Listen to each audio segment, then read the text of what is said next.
This year's Black Friday sales were down a little bit, but more importantly, brick and mortar sales were down a lot.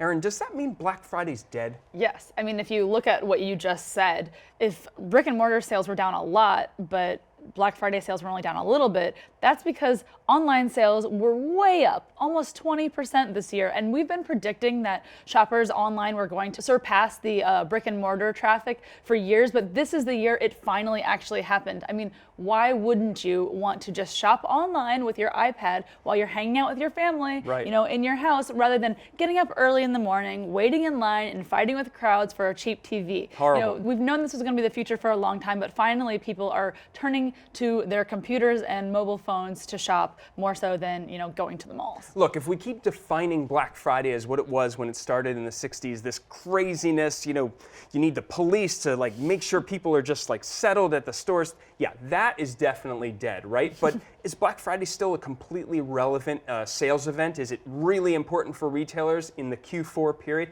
Absolutely, and it will continue to be.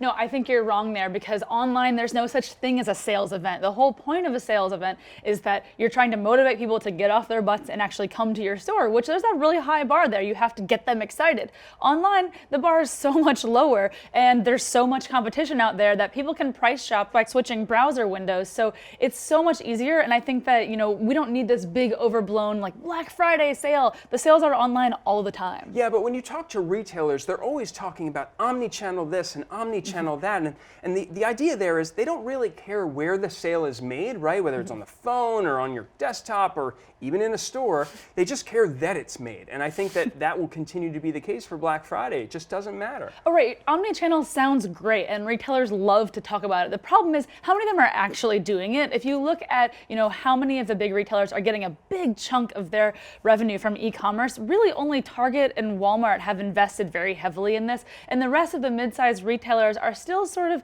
relying mostly on their brick and mortar traffic. And so I think that once they actually get online and realize that, oh, this is the future of our business, they're going to find that Amazon is there and that they have a lot of competition and that they're behind.